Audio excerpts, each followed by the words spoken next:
ফজরের কতক্ষণ আগে তাহাজ্জুদ আদায় করা যাবে? ঘুমানোর আগে অনেক সময় ওযু থাকে না, তখন কি আয়াতুল কুরসি পড়া যাবে? আমার বাবার কবরের উপর কয়েকটি কবর হয়েছে, আমি কি সেই কবর জিয়ারত করতে পারবো? আমরা যখন নামাজের নিয়ত করে ফিরি এবং কাতারে শামিল হয়ে যায়, পরবর্তীতে সামনে জায়গা খালি হলেও ওই জায়গা পূর্ণ করার জন্য নিয়ত রেখেই সামনের কাতারে চলে যাওয়া যাবে কিনা? স্ত্রী নামাজ পড়ে না, নামাজের জন্য বললেও পড়ে না, এতে আমার কোনো সমস্যা হবে কিনা? প্রস্রাব করে টিস্যু ব্যবহার করার পর ওযু করার সময় আমার মনে হয় পেশাবের রাস্তার মুখে পেশাব চলে আসে, তবে পুরুষ লিঙ্গ দেখলে কোনো পেশাব দেখতে পাই না, এক্ষেত্রে করণীয় কি? চলুন তাহলে আমরা প্রশ্নোত্তরের মূল পর্বে প্রবেশ করি। আমি শাহাদুল হোসেন লিখেছেন, আমি প্রস্রাব করে টিস্যু ব্যবহার করার পর ওযু করার সময় আমার মনে হয় পেশাবের রাস্তার মুখে পেশাব চলে আসে, তবে পুরুষ লিঙ্গ দেখলে কোনো পেশাব দেখতে পাই না, এক্ষেত্রে করণীয় কি?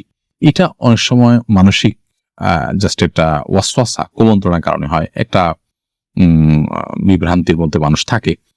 তো এটা দূরের জন্য নবী সাল্লাল্লাহু আলাইহি সাল্লাম আমাদেরকে বলেছেন যে ভিজা হাত দিয়ে ঠিক ওই জায়গাটাতে কাপড়ের উপর থেকে আমরা পানি ছিটা দেওয়া দেই, যাতে করে সংশয় দূর হয়ে যায়, যেগুলোকে পানি মনে হয় যে আমি পানি দিয়ে ছিটা দিলাম।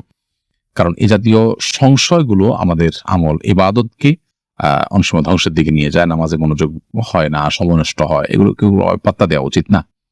তবে এর বাইরে পেশাবের সমস্যা থাকলে তো অবশ্যই পেশাবের ডাক্তার দেখানো উচিত। মেহেদী হাসান নাহিদ লিখেছেন, বগলে আতর ব্যবহার করা যাবে কিনা?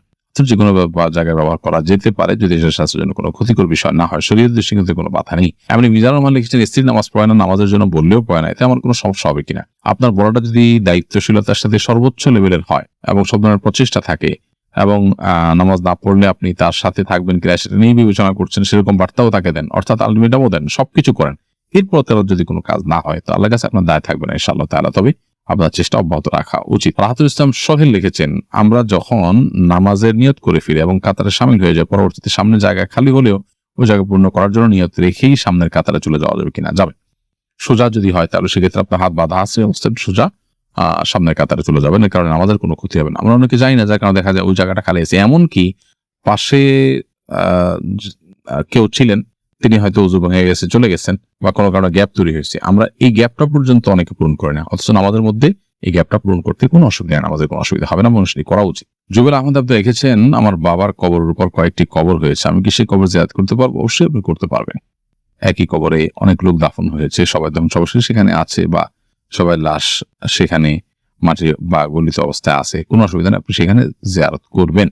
আপনার বাবার কবরে, একই কবরে যদি অন্যদেরকেও কবর দেওয়া হয়, তারপর আপনার বাবার যদি আপনার কবর সেখান থেকে তুলে নিয়ে আনা হয়, বরং ওখানে উপরে আরেকটা কবর দেওয়া হয়, যেমন ঢাকার অনেক কবরস্থানে আছে যে নির্দিষ্ট সময়ের পর সেখানে আরেকটা কবর দেওয়া হয় কবরের উপরে, তো এর কারণে আপনি সেখানে জিয়ারত করতে কোনো অসুবিধা নেই। বন্যা মির্জা লিখেছেন, আমার মন মেজাজ সব সময় কেমন যেন খিটখিট হয়ে থাকে, মাঝে মাঝে মানুষের সাথে ভালো কথাও ভালো লাগে না, কি করব?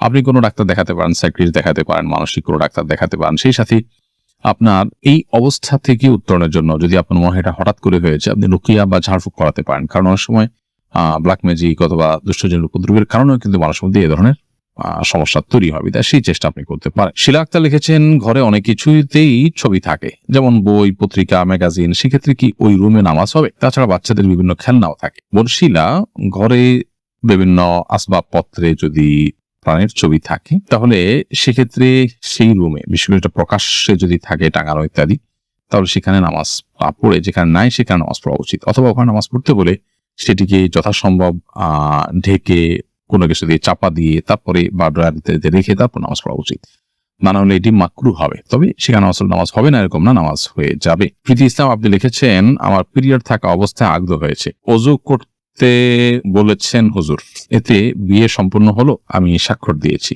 পিরিয়ড অবস্থায় আগদ হওয়াতে কোনো অসুবিধা নেই, ওযু ও কোনো জরুরি ছিল না। আপনি প্রস্তাবে সম্মত হয়েছেন, অথবা প্রস্তাব দিয়েছেন, সে পাত্রপক্ষ সম্মত হয়েছে, অথবা প্রস্তাবের কথা লেখা আছে সেখানে আমি প্রস্তাব দিচ্ছি, অথবা আমি কবুল করলাম এই কথা লেখা আছে সেখানে আপনি স্বাক্ষর করেছেন, এরকম প্রক্রিয়াতে বিয়ে হয়ে যাবে।